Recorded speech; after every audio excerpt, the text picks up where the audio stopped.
imagine for a moment you are living 2000 years ago और आप कल्पना करें कि आप 2000 वर्ष पूर्व में रह रहे हैं and you step into an open bazaar, a market in the city of Jerusalem.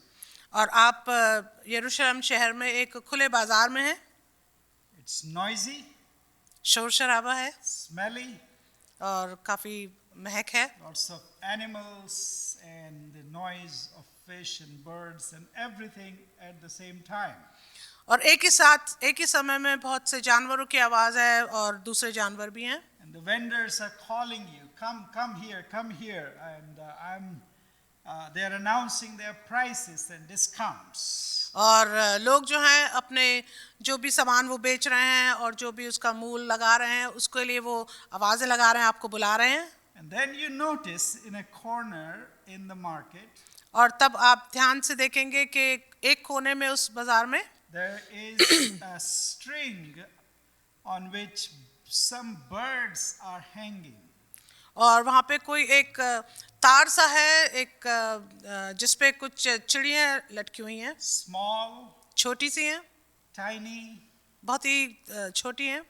some brown, some other colors. कुछ भूरी हैं, कुछ दूसरे रंग की हैं.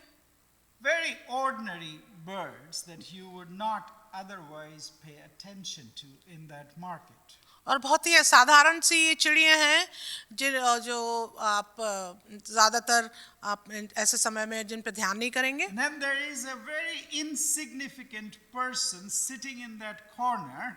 और फिर एक कोने में आप एक ऐसे व्यक्ति को देखते हैं जिसका ज़्यादा कोई महत्व नहीं है. And he is selling sparrow birds. और वो जो शख्स है वो गौरैया जो चिड़िया हैं उनको बेच रहा है. And the original word that is used in the New Testament for that bird और मूल भाषा में जो गौरैया शब्द चिड़िया का जो शब्द इस्तेमाल किया गया नए नियम में, it shows very little of no significance. और उसका मतलब है कि बहुत छोटी और जिसका कोई ज़्यादा महत्व भी नहीं है. The kind of birds that you would have hardly noticed in your garden this morning. और एक ऐसी चिड़िया जो आपने शायद ही इस सुबह में अपने बाग में देखी होंगी. And how much are they selling for in this market 2000 years ago in Jerusalem? और जिस दाम पे वो इस छोटी सी चिड़िया को उस बाजार में जो यरूशलेम में है बेच रहे हैं, 2 for 1 coin, one very insignificant copper coin in the Roman Empire. और रोमी जो सरकार है उसका जो कॉइन है उसका बहुत ही कम महत्व है और एक कॉइन के लिए 2 चिड़िया मिल रही हैं गौरैया. A fraction of a denarius. और एक दिनार का एक छोटा सा भाग है. A denarius was a day's wages. और जो दिनार है वो एक दिन का वेज है. But the coin or the penny for which these 2 sparrows were being sold लेकिन जिस पैसे से वो ये 2 गौरैया बेची जा रही हैं was the smallest coin in the Roman Empire. वो सबसे छोटा कॉइन था रोमी साम्राज्य में. That is worth 40 minutes of your work if you got a denarius for a day's wages. और इसका मतलब ये है कि 40 मिनट में जो आप कमाएंगे एक दिनार वो आपका उसमें लग जाएगा. So for 40 minutes of your work, इसलिए उस 40 मिनट के जो काम आप करते हैं you could buy 2 sparrows from that market in Jerusalem. और जो भी आपको उसका वेतन 40 मिनट का मिलता है आप उससे ये 2 चिड़िया गौरैया खरीद सकते हैं यरूशलेम के मार्केट में से. So insignificant, so common, इतनी साधारण और इतनी अमहत्वपूर्ण, so cheap इतनी सस्ती that hardly anybody notices them. कि शायद ही कोई इस पर ध्यान करता And है. they were being sold on the street for the poorest of the poor who could not afford meat for protein. और ये छोटी चिड़िया गरीब से गरीब जो लोग हैं जो जिनको प्रोटीन और कहीं से नहीं मिल सकता उनके लिए ये बेची जा रही हैं. But what is even more significant, परंतु क्या चीज जो इससे भी ज्यादा महत्वपूर्ण है, that Jesus noticed those sparrows in the gospel. कि प्रभु यीशु मसीह इन छोटी गौरैयों को अपने सुसमाचार में बताते हैं। So today's message is about that forgotten fifth sparrow, और आज का जो संदेश है वो सुसमाचार से लिया गया, ये जो भूली हुई पांचवी गौरैया है, loudly telling us जोर से जो हमें आज बता रही है that God sees what the world doesn't count. और परमेश्वर ऐसी चीज को देखते हैं जिसको दुनिया गिनती भी नहीं है। Because let's go into the gospel according to Matthew today. तो इसलिए आइए हम जाएं मत्ती रचित सुसमाचार के में 10वें अध्याय में Verses 26 to 31. 26 से 31 आयत तक। Okay, thank you for this beautiful word. May the Lord add his blessings to the reading of the gospel. परमेश्वर इस सुसमाचार के पढ़े और सुने जाने पे आशीष दे। I believe that when Jesus was growing up in a little small village of Nazareth, और मैं विश्वास करता हूँ कि जब प्रभु यीशु मसीह उस छोटे से गांव में नासरत में रहते थे, he was a bird watcher. हो सकता है वो चिड़िया को देखता होंगे। How do we know that? हमें कैसे मालूम? Because many times in the teachings and in the parables of Jesus, he refers to the birds. क्योंकि कई बार अपनी शिक्षाओं में और अपने लोगों से बातचीत करने में प्रभु यीशु मसीह ने चिड़ियों का संदर्भ दिया। So he noticed someone in that market selling these sparrows. और यीशु मसीह ध्यान करते हैं उस बाजार में एक व्यक्ति को जो इन गौरैया को बेच रहा He है, also noticed the price was so cheap. और वह ये भी ध्यान कर देखते हैं कि ये चिड़िया कितनी सस्ती में बेची जा रही है। 2 sparrows for the price of a penny. और 2 गौरैया 1 पेनी में मिल रही हैं। And yet he says about them, और तब भी वो इसके विषय में ये कहते हैं, not one of them will fall to the ground apart from your Father.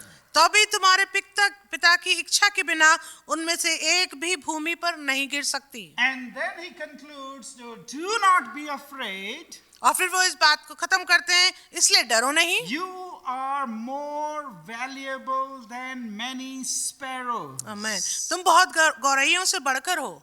And not just this thing about the sparrows, और न केवल ये बात गौरैयों के विषय में, but I want to bring you another insight लेकिन एक और बात मैं इससे जुड़ी हुई आपको बताना चाहता हूँ। about the forgotten fifth sparrow. एक 5वीं गौरैया के विषय में जिसको भूला जा चुका है। In a very similar passage, एक इसी से मिलते जुलते हिस्से में, which is found in the gospel according to Luke, जो कि पाई जाती है लूका रचित सुसमाचार में, chapter 12, उसके 12 अध्याय में जाएंगे। and Luka 12, verses 4 to 17. लूका 12 4 से 7, Sorry, 4 to 7. लूका 12 4 से 7 में। Can anybody help us read and notice the difference there? कोई मेहरबानी से पढ़ने का मैं मदद करेंगे और इसका फर्क देखेंगे इसमें। Thank you. This is Luke's version of the same teaching that Jesus gave about the value of the sparrows and how much more valuable we are. और लूका इस बात को दोबारा से दोहराते हैं और वो बताते हैं कि गौरैया से कितना ज़्यादा महत्वपूर्ण हम हैं और हमारी कितना ज़्यादा मूल्य है। But something remarkably important in Luke's version is, लेकिन लूका के कहने के अनुसार जो एक बहुत ही महत्वपूर्ण चीज़ हम यहाँ देखते हैं वो ये है, Jesus saying in verse 6, यीशु कहते हैं 6ठी आयत में, are not 5 sparrows sold for 2 pennies? क्या 2 पैसे की 5 गौरैया नहीं बिकती? Remember earlier, Matthew told us that 2 sparrows came for a penny. आप याद करेंगे अभी जब हमने पढ़ा था मत्ती रचित सुसमाचार से, उसमें लिखा है क्या तुम नहीं जानते कि 1 पैसे में 2 गौरैया मिलती हैं? So if you wanted to buy 4 sparrows, इसलिए यदि आप 4 खरीदना मांगते हैं you spend 2 pennies. तो आप उसमें 2 पेनी खर्च करेंगे। But then Jesus seems to be saying in Luke, लेकिन यीशु लूका में इस प्रकार से कहते हुए दिख रहे that हैं instead of 4 for 2 pennies, you get 5 sparrows. क्या कि दो पैसे में 4 की जगह तुम्हें 5 गौरैया मिलती हैं? Why 5? क्यों 5? The math is not mathing here.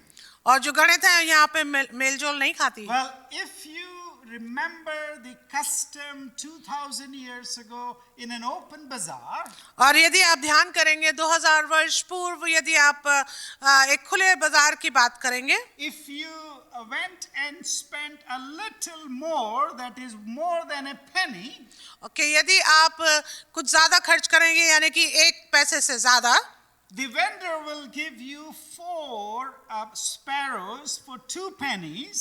तो जो बेचने वाला है वो आपको ज्यादा गौरैया देगा 2 पैसे की। But then, without even thinking much, लेकिन बिना कुछ सोचे समझे he says that I will throw in another sparrow if you spend 1 more penny. For 2 pennies, I will give you 5 rather than 4 sparrows. तो उनका कहना ये होता है कि यदि 2 पैसे और ज्यादा दे दोगे तो फिर मैं 4 की जगह तुम्हें 5 गौरैया दे दूंगा। Not because he likes the buyer, इसलिए नहीं क्योंकि उसको खरीदने वाला ज्यादा पसंद है, not because he is losing anything. इसलिए भी नहीं कि वो कुछ खो रहा है वहां पे। No, it was not valuable to him that he can just throw another sparrow, the 5th sparrow, as a bargain, as a bonus. और ऐसा नहीं है कि वो कुछ खो रहा है, नुकसान हो रहा है, लेकिन वो एक बोनस की तरह एक 5वीं गौरैया उनको दे देता For है। him, it was a throwaway. उनके लिए तो वो यूं ही एक दे देने वाली चीज है। In his ledger, in his accounting, it didn't matter at all. और जो भी उनका अकाउंट का हिस्सा है उसमें उसको कुछ फर्क नहीं पड़ता। The 5th sparrow, he says, is not worth anything to me, so I'll just throw in for the 2 pennies that you spent on buying from my shop. और वो कहते हैं कि 5वीं जो गौरैया उसका कोई मेरे जीवन में महत्व नहीं, तो यदि तुम 2 पैसे भी दोगे तो मैं यूं ही डाल दूंगा उसमें। In his accounting, उसके अकाउंटिंग में, in his mind, उनके दिमाग में, in his business, उनके धंधे में, this 5th sparrow counts for nothing, absolutely nothing, no value. और जो ये 5वीं गौरैया है उनके अकाउंट में उसकी कोई खास विशेष वैल्यू भी नहीं है। It was a freebie. वो तो एक तरह से फ्री भी है। Like if you remember in India, if you went to buy vegetables in the evening from the sabzi mandi, यदि आपको याद होगा कि शाम को जब आप इंडिया में सब्जी मंडी में जाके सब्जी खरीदते and हैं you bought several vegetables, और आपने कई सब्जियां खरीद ली हैं, the vendor normally will throw dhania and hari mirch freely. तो जो सब्जी बेचने वाला है वो धनिया पत्ती और हरी मिर्च उसमें यूं ही डाल देगा। Or if he didn't give, you will demand, oh, can I get some coriander and green peppers? और यदि वो नहीं देगा तो आप खुद ही बोल दोगे क्या मुझे थोड़ा सा धनिया और हरी मिर्च नहीं At मिलेगा? least 25-30 years ago, that was the norm. He will just throw in your bag freebies. और कम से कम 25-30 साल पहले तो ऐसा होता था कि जब आप ढेर सारी सब्जी खरीदते थे तो वो उसमें धनिया और हरी मिर्ची ही फ्री में डाल देता था। Not anymore though. अब ऐसा नहीं होता, Nobody will give you that. अब आपको कोई नहीं देगा। So the 5th sparrow, इसलिए जो 5वीं गौरैया है, the forgotten 5th sparrow, जो भूली हुई 5वीं गौरैया है, is the one that Jesus is focusing on. ये वही गौरैया है जिसके ऊपर प्रभु यीशु मसीह केंद्र कर रहे हैं। According to which, according to the human commerce, और मनुष्य की कॉमर्स के अनुसार it is unknown, it is worthless. वो मनुष्य के लिए तो वो बिना जानी हुई या जिसका कोई मूल्य नहीं ऐसी है। The most forgotten creature in the most insignificant transaction in a noisy market. एक बहुत ही ज्यादा शोर शराबे वाले बाजार में एक छोटे से कीमत वाला एक चीज बेचने वाली, And Jesus says soon after that, और यीशु कहते हैं तुरंत उसके बाद, yet not one of them is forgotten in God's sight. कि उनमें से एक भी फिर भी कभी भूली नहीं जाती परमेश्वर की निगाह में। And what happens if anything happens to that sparrow? और क्या होता है यदि उस चिड़िया को कुछ होता है? Secondly, we notice in Matthew chapter 10 and verse 29, और दूसरी बात जो हम देखते हैं पाई जाती है मत्ती रचित सुसमाचार 10 अध्याय की 29 आयत में, Jesus said, "Are not 2 sparrows sold for a penny? प्रभु यीशु मसीह कहते हैं क्या पैसे में 2 गौरैया नहीं बिकती? Yet not one तो भी उनमें से एक भी one of them will fall to the ground apart from your father. तो भी तुम्हारे पिता की इच्छा के बिना उनमें से एक भी भूमि पर नहीं गिर सकती। Sometimes we understand this as will fall to the ground means only death. और कभी कभी हम ये सोचते हैं कि यदि चिड़िया नीचे गिरती है तो वो केवल मरेगी। Birds dropping out of the sky and dying on the ground, that's the normal understanding we have. और हमारी जो साधारण सी सोच है वो ये है कि चिड़िया अगर नीचे गिरती है तो वो मर जाती है। But William Barclay especially brings out this insight for us by the words that Jesus has used in the original.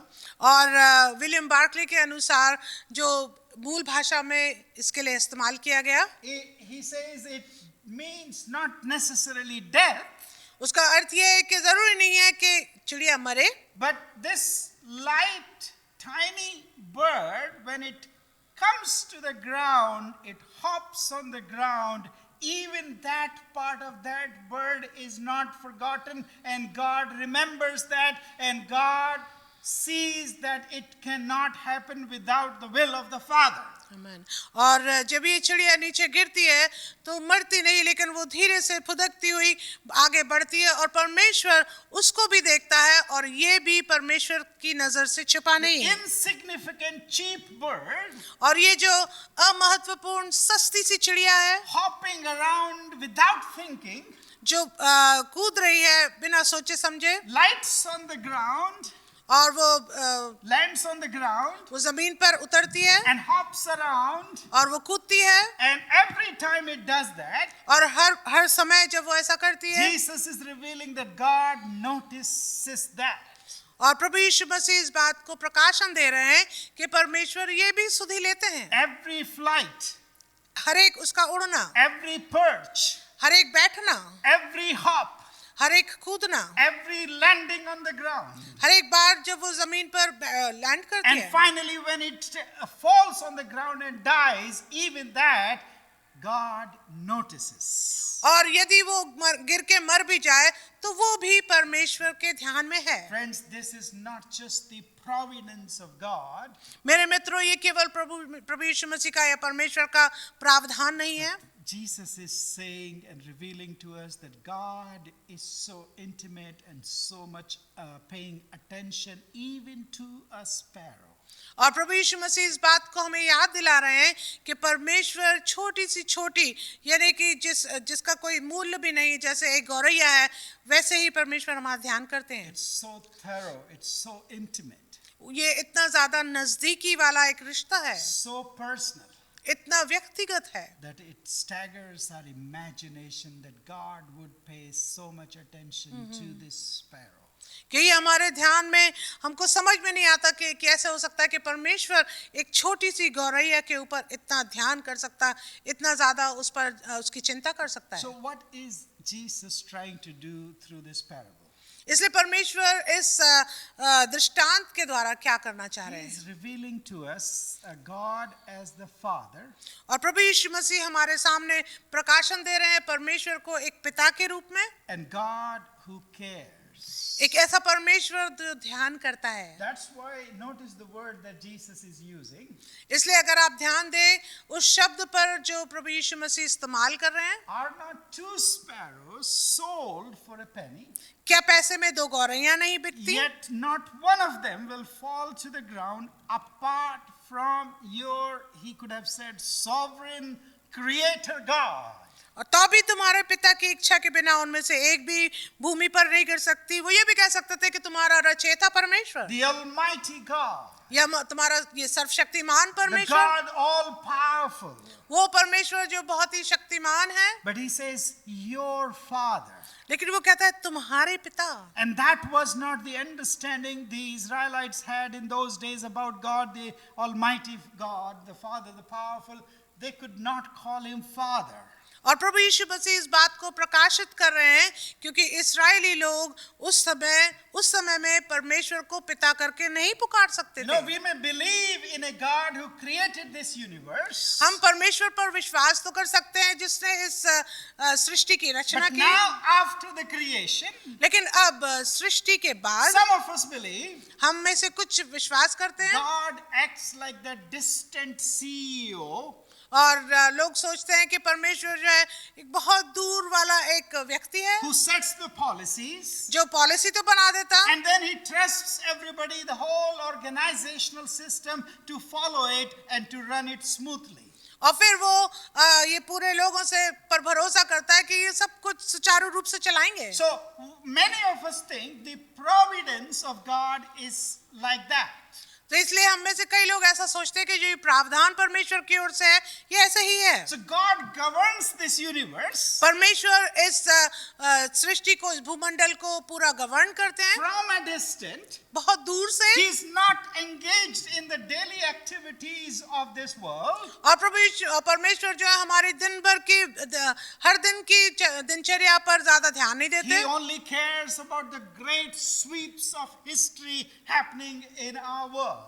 लेकिन बस परमेश्वर जो है जो बहुत बड़ी बातें हमारे इतिहास में चलती हैं, हमारी दुनिया में चलती, केवल उस पर ध्यान करते हैं। Small stuff, छोटी बातें, your small stuff, आपका छोटा छोटा सामान, your small need, आपकी छोटी सी जरूरत, don't bother God about it. परमेश्वर को इसके लिए परेशान मत करो। But Jesus is refuting that idea of a God. लेकिन प्रभु यीशु मसीह जो परमेश्वर के प्रति ऐसे सोच है उसको बता रहे हैं, He is giving us through this parable और इस दृष्टांत के द्वारा वो हमको बता रहे हैं a very different account of the providence and the engagement of God in the created world. कि परमेश्वर जो है कितना अपनी सृष्टि में जो उन्होंने रचाई उसमें किस प्रकार से वो पूरी तरह से सम्मिलित हैं। And in Jesus' account, और प्रभु यीशु मसीह के अकाउंट में हम देखें तो he says that in this world, which sparrow that doesn't count, that doesn't matter to the seller, that doesn't mean anything, even that sparrow has meaning and significance and value, and it is counted. और प्रभु यीशु मसीह इस बात को बताना चाह रहे हैं, चाहे बेचने वाले की निगाह में उस पांचवी या छोटी गौरैया की कोई कीमत ना हो, लेकिन प्रभु यीशु मसीह कह रहे हैं कि परमेश्वर उस छोटी गौरैया का भी ध्यान करते हैं। The Creator God रचयिता परमेश्वर cares for each creature in His universe. और जो रचयिता परमेश्वर है वो अपनी पूरी रचना का ध्यान करता है। जो इस Therefore, nothing is left to the chance. इसलिए कुछ भी चीज छोड़ी नहीं जा सकती। But He says He is like a father और वचन में लिखा है कि वो हमारे पिता की तरह who may है, not be visible at all times, जो हमको दिखाई ना दे पूरे समय, but He is making sure everything works smoothly. लेकिन वो ये ध्यान रखते हैं कि हर एक कार्य सुचारू रूप से That चलता रहे, everyone in the family is provided for. कि हर एक जन परिवार के लिए प्रावधान किया And जाए। He is not a distant principle out there in the galaxy somewhere. और परमेश्वर जो है बहुत दूर व्यक्ति नहीं है, हमारा रचयिता जो गैलेक्सी में किसी जगह पर हो, He is like a parent who is present for your tiniest of needs. लेकिन वो आपके पिता या माता की तरह, आपके पेरेंट की तरह आपके नजदीक है, चाहे आपकी छोटी सी छोटी जरूरत क्यों ना हो। Individually, He is interested in you. और व्यक्तिगत रूप से प्रभु यीशु मसीह आप में ध्यान करते हैं, There is दिलचस्पी no लेते हैं। small prayer that you cannot bring to God.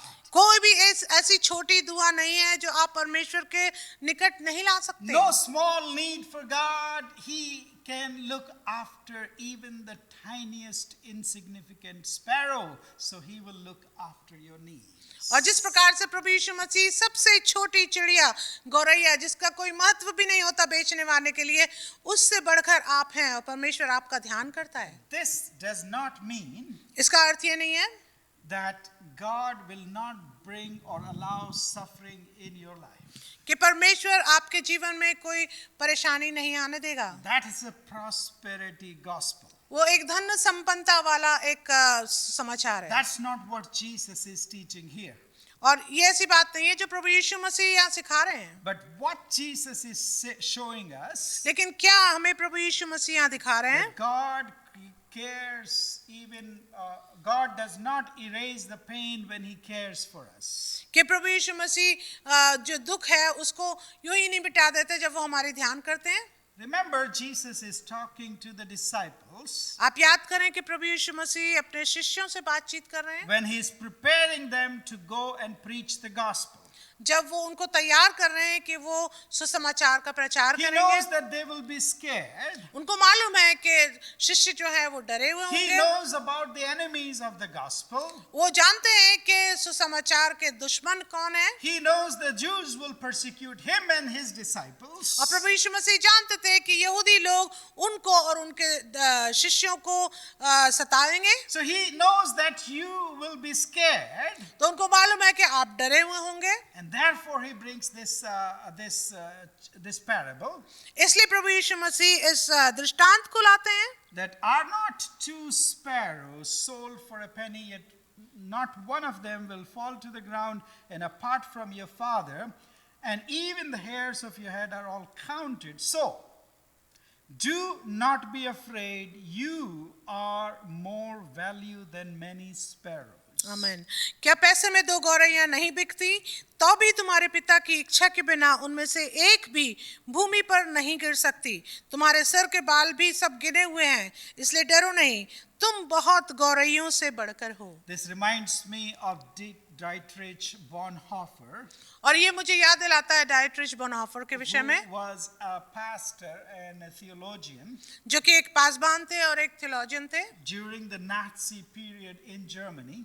और जर्मनी में नासी के समय में। So because he was speaking against all that was going on in Germany at that time from the Nazis, और जो नाजीज के द्वारा वो उस समय हो रहा था और वो उनके विरोध में बातचीत कर रहे थे, he was imprisoned वो जेल में थे and he suffered a lot, और उन्होंने बहुत सी परेशानियां उठाई, but he continued to write परंतु वो लिखते रहे from his prison cell. अपने जेल के सेल से लिखते रहे। He had this boldness and courage that he got from his prison cell from God, that he was not scared anymore of whatever may happen to him.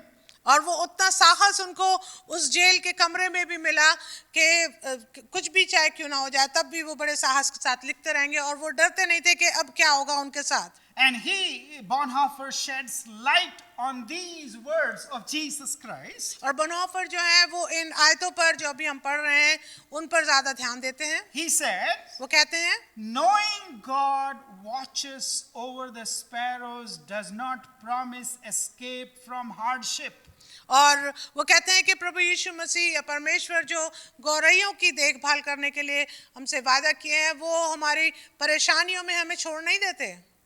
Rather, it promises significance during hardships. लेकिन वो हम हमसे कहते हैं कि हमको ज्यादा वो साहस देते हैं कि हमारी कठिनाइयों में परमेश्वर हमारे साथ होंगे। Even when that sparrow is hopping around without knowing anything about God or anything, God cares for her. और जब ये गौरैया इधर उधर कूदती हैं और उड़ती हैं, तब भी परमेश्वर उनका ध्यान करता है। And you are more than many sparrows. और तुम तो कई गौरैयों से बढ़कर हो। Therefore, इसलिए escape is not the answer. We should not escape from our sufferings, our problems, our persecution that we will face in this world.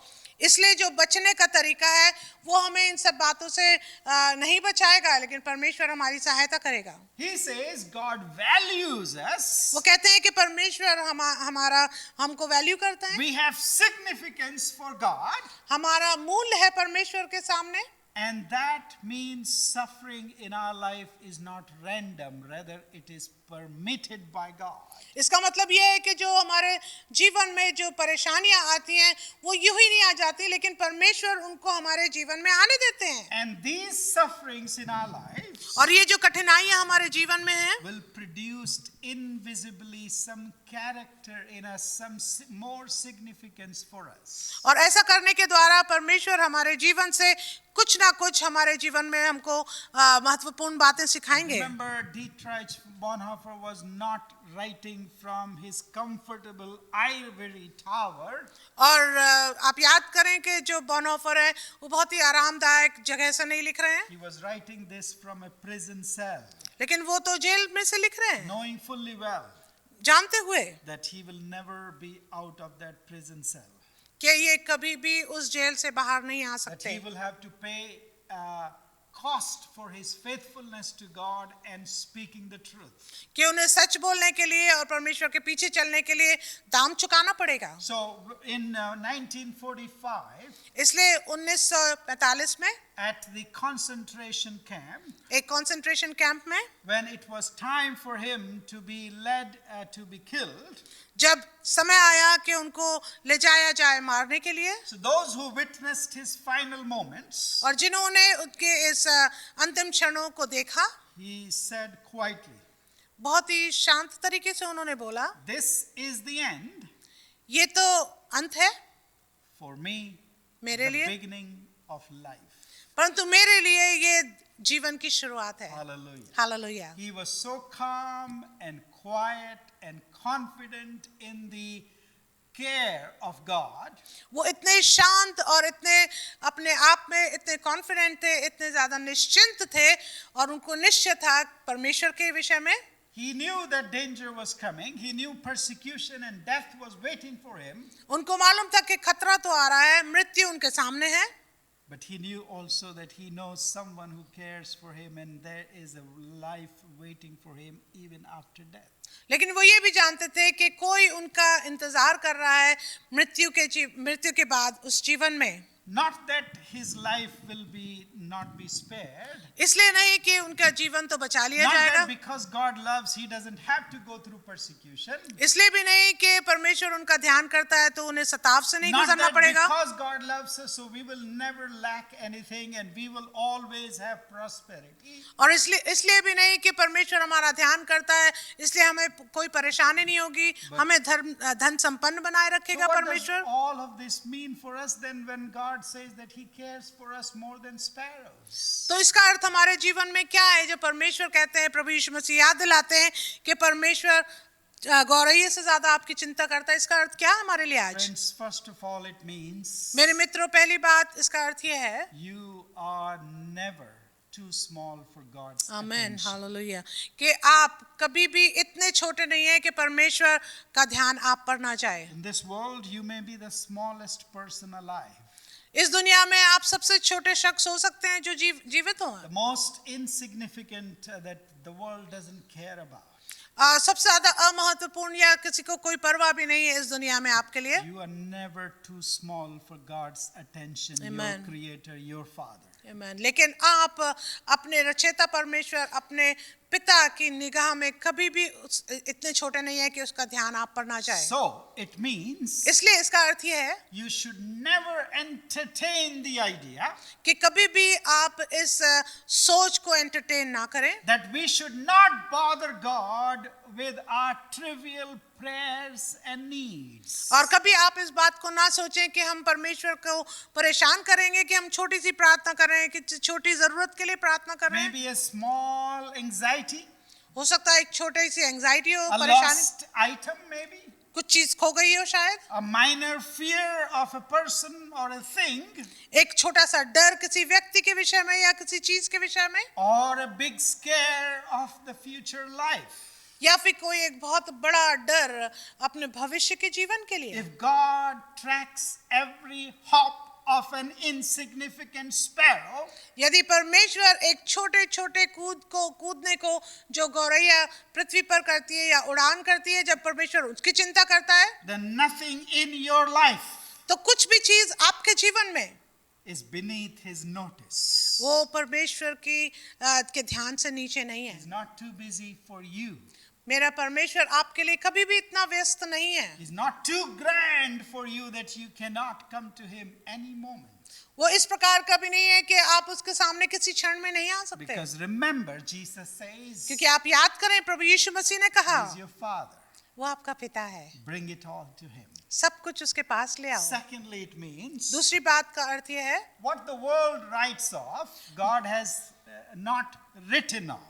और जिसको दुनिया पूरी तरह से खत्म करना चाहती है, परमेश्वर उसको खत्म नहीं करता। The world may write you off and think you are too insignificant, no value that you bring to their lives and to their ministries and to their church and to their office, to their organization. और हो सकता है दुनिया आपको सोचे कि आप कुछ भी महानता उनके कलीसिया में, उनके ऑर्गेनाइजेशन में और उनकी सेवा में नहीं ला रहे हैं। But even that the fifth sparrow, लेकिन पांचवी गौरैया की तरह, that was written off by the vendor, जो बेचने वाले के द्वारा यूं ही फेंक दी गई थी, God says that he will not write you off. God cares even for that fifth sparrow. आमीन।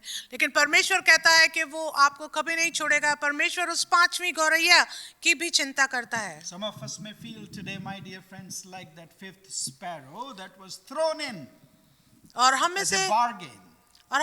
कुछ बार्गेन की तरह अपने आप को सोच सकते हैं कि हमें यूं ही फेंक दिया गया, Unremarkable. बिना किसी ध्यान के। Nothing will change because of the sparrow that was just thrown in as a bonus. और कुछ भी चीज बदल नहीं सकती इस पांचवी गौरैया की तरह, जिसको यूं ही बोनस की तरह डाल दिया गया। Maybe it is a workplace that has passed you on like a fifth sparrow. हो सकता है आपके काम की जगह पर आपको इस प्रकार से पांचवी गौरैया की तरह रखा हो। Maybe it is in a family that you are not even counted.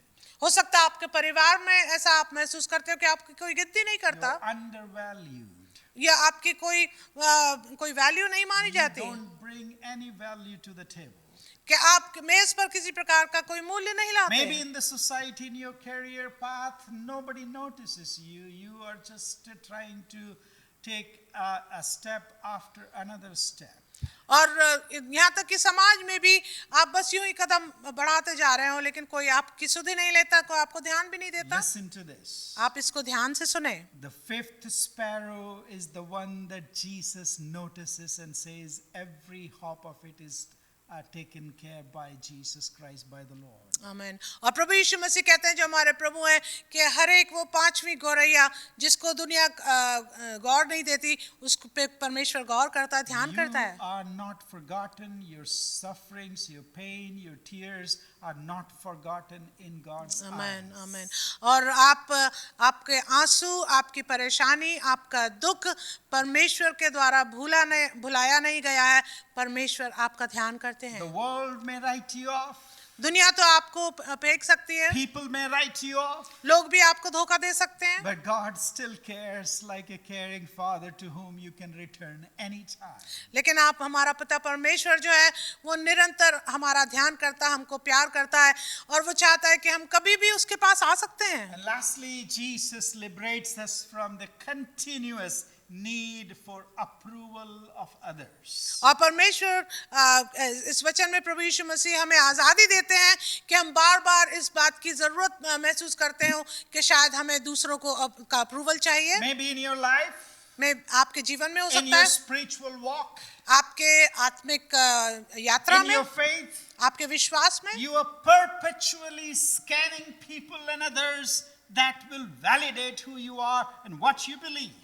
और आपका ध्यान बस यूं ही जाता होगा जब आप लोगों के बीच में होते हैं कि लोग कैसे आराधना कर रहे हैं और वो आपके बारे में क्या जानते हैं। You are constantly maybe seeking approval from your critics. और जो आपके क्रिटिक हैं, आप उनके बार बार इसी सोच में रहते हैं कि आप किसी तरह से उनकी सहमति You पाएं। always think, how can I defend myself? How can I get these people's approval?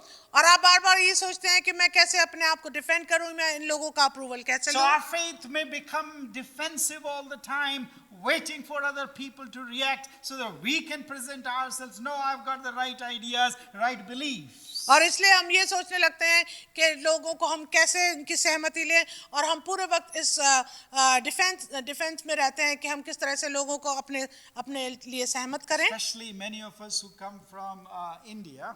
और खास तौर से हम में से कई लोग जो भारत से आते हैं, In our culture, in our society, we are always thinking about those 4 people. ये 4 लोग क्या कहेंगे? और हम हमेशा उन लोगों के विषय में ज्यादा सोचते हैं कि वो 4 लोग क्या कहेंगे हमारे If विषय में। instead of a maths, I take arts, what will the 4 people do? 4 people say, what will my relatives say? What will they think of me? और हम बार बार कुछ भी कार्य करते हैं तो हम बस यही सोचते हैं कि वो 4 लोग क्या कहेंगे हमारे बारे में, मेरे विषय में। Jesus says in all of this, you should not be bothered about what others think of you. और प्रभु यीशु मसीह वचन में हमें ये सिखाते हैं कि तुम इस बात की चिंता ना करो कि दूसरे लोग तुम्हारे विषय में क्या सोचते Why? हैं। क्यों? Because your Father knows. क्योंकि तुम्हारा पिता जानता है। He knows what your choices are. प्रभु यीशु मसीह जानते हैं कि आपके चॉइसेस क्या हैं। He doesn't care what others think of you. He knows you and still loves you. और वो इस बात की चिंता नहीं करते कि दूसरे क्या जानते हैं, वो आपको जानते हैं और आपको फिर भी प्यार The one करते हैं। who created the universe. वो जिन्होंने सृष्टि करी इस यूनिवर्स The की, one who knows even a hop of an insignificant sparrow.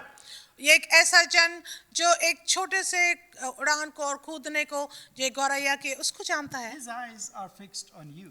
उसकी निगाहें आपके ऊपर लगी हुई हैं। Then the opinion of the crowd and the society about you, उससे ज्यादा जो समाज आपके विषय में सोचते more हैं, than the society and those 4 people, he knows you and still he loves you and cares for you. उन 4 लोगों से ज्यादा और समाज से ज्यादा परमेश्वर आपको जानता है, फिर भी आपको You're प्यार करता already है। fully seen by the Father. आप तो पूर्ण तरीके से दिखाई देते हैं पिता परमेश्वर You're को। fully known by the Father. आप पिता के द्वारा पूरी तरह से जाने जाते And हैं he is fully holding you dear to him and valuable to him. और वो पूरी तरह से एक पिता के रूप में आपको बहुत ही महत्वपूर्ण करके आपको जानते हैं और आपको प्यार करते जानते हैं। He is much, much bigger than those 4 people who don't care about you or what happens to you. और हमारा पिता जो है उन 4 लोगों से बढ़कर है जो हमारी चिंता नहीं करते, लेकिन हमारा पिता हमको प्यार करता, हमारा ध्यान करता Your है। Father knows. आपका पिता आपको जानता है।